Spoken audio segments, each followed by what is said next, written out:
नमस्कार, मैं हूं अविनाश और आप देख रहे हैं Arduino bear metal programming tutorials.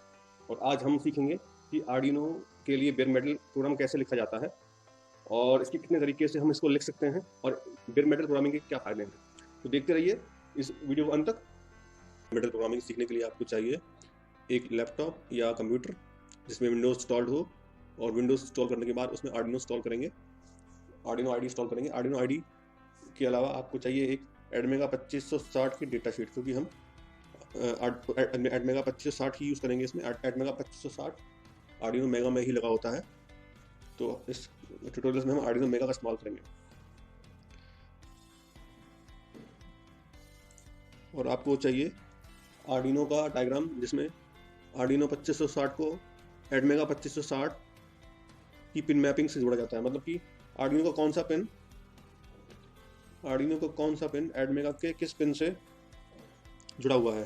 मतलब अगर 13वां पिन जैसे कि है, डिजिटल पिन 13 जो आर्डिनो का है, जैसे कि आप डायग्राम में देख सकते हैं, इसमें मैपिंग का पूरा डिटेल दिया हुआ है। ये देखिए, ये पिन नंबर 13 है और आर्डिनो मेगा का ये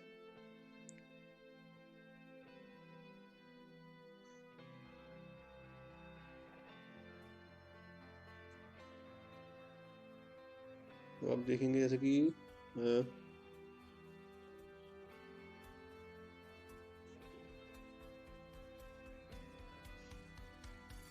ये डिजिटल पिन नंबर दिए हैं और ये आर्डिनो का पिन नंबर है। जैसे PB7 जो होता है, ये डिजिटल पिन 13 होता है। तो इसी पिन पे हम कोडिंग करेंगे इस ट्यूटोरियल में। तो आर्डिनो आईडी खोल लीजिए और डेटा शीट को भी बगल में खोल कर रखिए।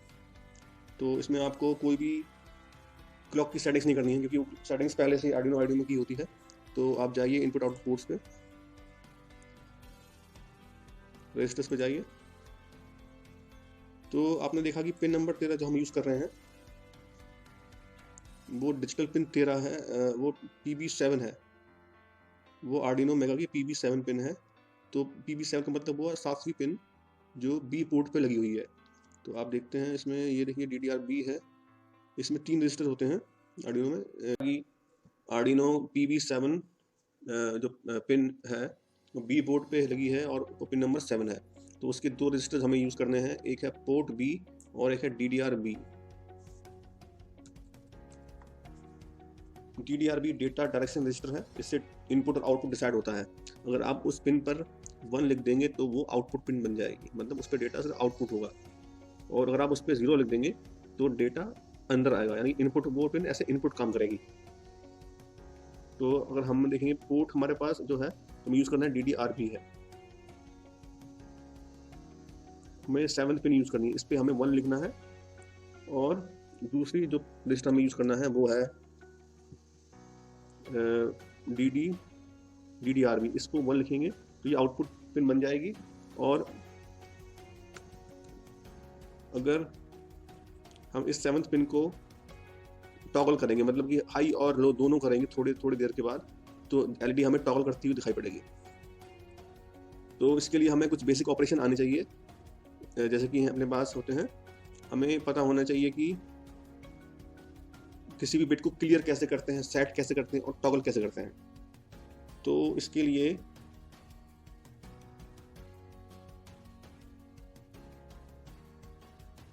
तो ये आपको बता दें, किसी भी पिन को सेट करने के लिए सपोज हम DDR-B की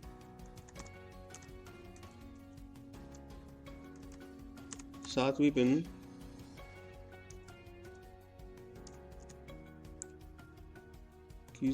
पिन को सेट करते हैं, तो उसके लिए ये सिंटैक्स लगता है।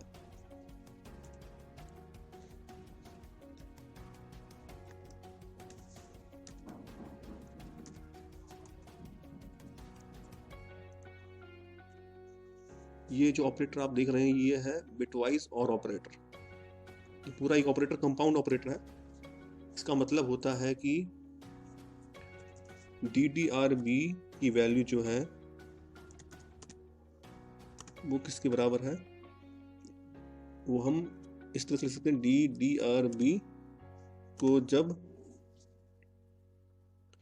DDR-B को जब हम बिटवाइज और करेंगे उसी की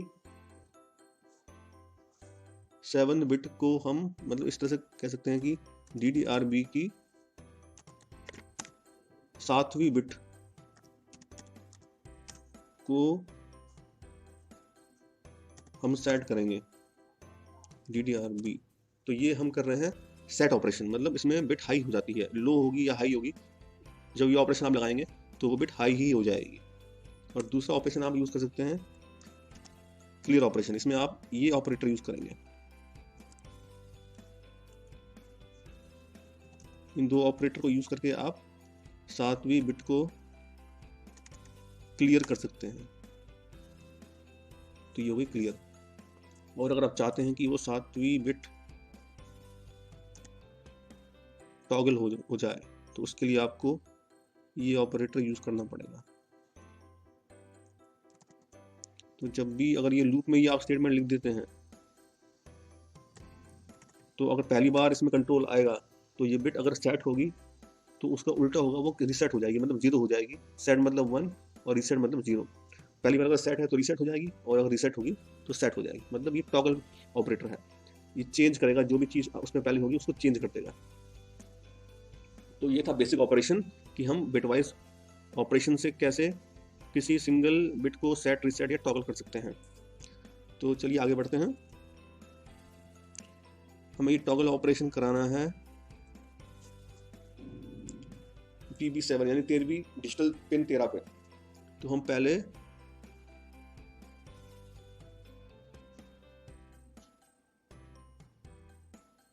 DDRB की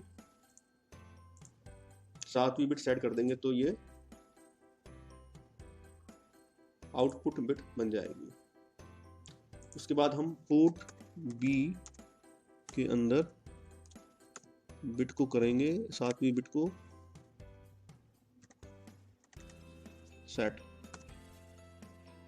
और ये डिले 100 मिलीसेकंड का लगाएंगे।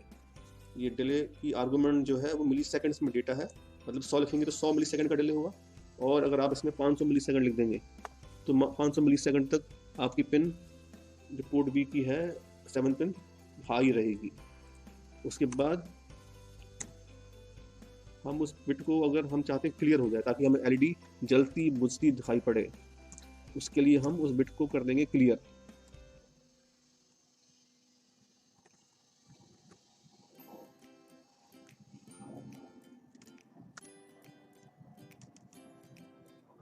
इसके आगे ये नेगेशन ऑपरेटर लगेगा, उससे वो बिट क्लियर हो जाएगी। तो 500 मिलीसेकंड का डिले फिर लगा दीजिए।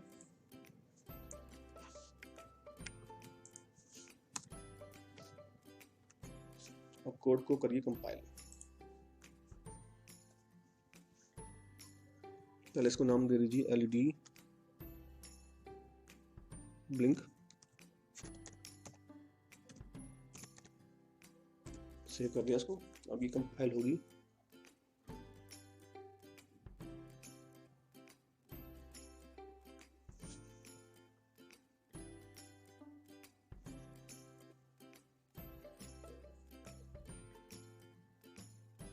तो हमें ये सेटअप कोड में जो DDRB का रजिस्टर लिखना है उसकी 7वीं बिट सेट करनी है और बाकी सारा का सारा कोड लूप में लिखा जाएगा। तो इस चीज़ का आपको ध्यान रखना है।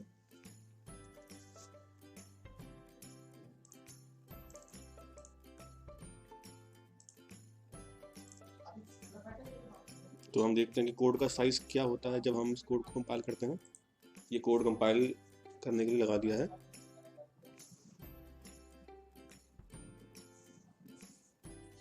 कोड का साइज आपको यहाँ पे दिखाई पड़ेगा, जो कि बाइट्स में होना चाहिए।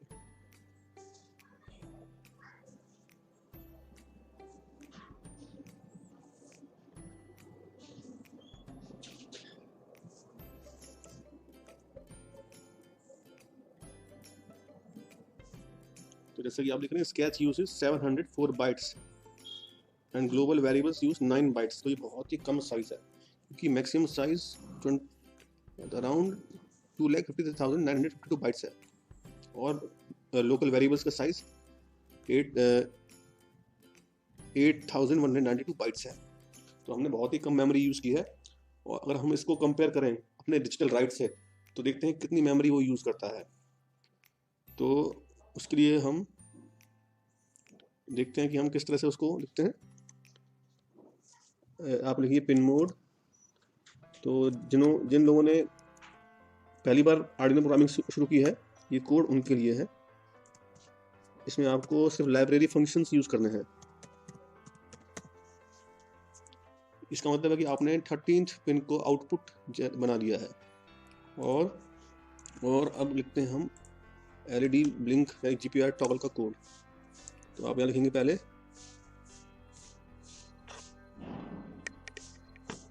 डिजिटल राइट,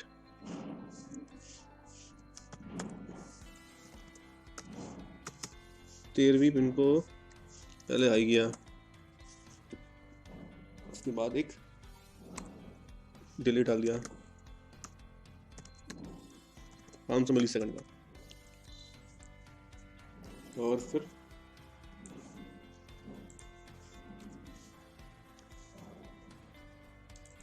पिन को लो कर दिया और 500 मिली सेकंड का डिले दे दिया। तो इसको आप कंपाइल करेंगे तब भी सेम आउटपुट आपको दिखाई पड़ेगा, बस कोड का साइज आपका बड़ा होगा। उसमें आपका साइज बाइट्स में आ रहा था, अब इसमें देखते हैं साइज किस में आता है।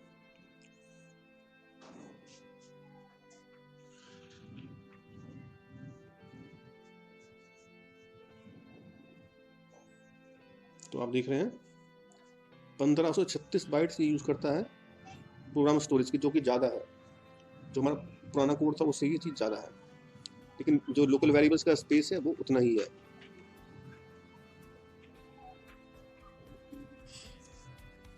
तो हमने अभी देखा कि बेयर मेटल प्रोग्रामिंग के फ़ायदे क्या होते हैं। बेयर मेटल प्रोग्रामिंग से आप कोड को बहुत ही कम मेमोरी में लिख सकते हैं, और ये कोड बहुत ही फास्ट होता है, क्योंकि इसे अलग इंस्ट्रक्शंस में जंप कर जंप नहीं करना होता, और ये इसलिए बहुत फास्ट होता है और मेमोरी बहुत ही कम लेता है। तो हम इस कोड को थोड़ा और छोटा करते हैं। तो हमने लिखा था कि जो पहला कोड था अपने बेयर मेटल का, उसका साइज़ अराउंड 700 बाइट्स था। तो हम देखते हैं हम इससे छोटा भी कोड छोटे मेमोरी का लिख सकते हैं कि नहीं लिख सकते। तो देखते हैं, इस कोड को कमेंट कर दीजिए। इसी की कमेंट्स हैं जो मैंने आपको ये कमेंट्स करके दिखाई, ये सिंगल लाइन कमेंट है, और ये जो कमेंट आपने देखी स्टार और ये अंडरस्कोर, ये मल्टी लाइन कमेंट है, मतलब कई सारी लाइंस को एक बार में ही कमेंट किया जा सकता है। तो अब देखते हैं हम कि कोड को छोटा कर सकते हैं तो किस तरह से कर सकते हैं। तो ये अपना कोड था, इसका 700 बाइट्स के आसपास साइज आ रहा था। तो इसको और छोटा करने की कोशिश करते हैं। इन दो लाइनों को हटा दीजिए। और मैंने आपको वीडियो की शुरुआत में बताया था एक टॉगल ऑपरेटर जो बिट को चेंज करता है, वो ये है। इसको अगर आप लगाएंगे तो आपकी जो LED है वो टॉगल करेगी, और आपकी सिर्फ 2 लाइन का कोड यूज होगा, एक और तीसरा लाइन का कोड आपका सेटअप में और 2 लूप के अंदर है। तो इसको कंपाइल करके देखते हैं कोड का क्या साइज आता है। तो पहले की तरह ये कोड का साइज यहाँ पे दिखाई पड़ेगा आपको।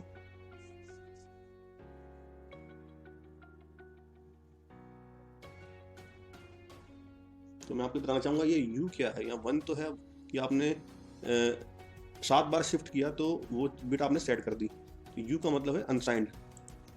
अनसाइंड और साइंड डेटा टाइप्स होते हैं C के अंदर। साइंड नेगेटिव भी हो सकता है, लेकिन अनसाइंड सिर्फ पॉजिटिव ही होता है। तो आप ये देख रहे हैं 688 बाइट्स कंज्यूम हैं, जो 700 बाइट्स से भी कम है। तो यानी आप इस बेयर मेटल प्रोग्रामिंग से बहुत ही फास्ट कोड और बहुत ही बेहतरीन कोड लिख सकते हैं, जो कम मेमोरी में आ सकता है। तो ये था वीडियो आज के लिए। मुझे इस चैनल को सब्सक्राइब करिए और लाइक करिए। Thank you and have a nice day.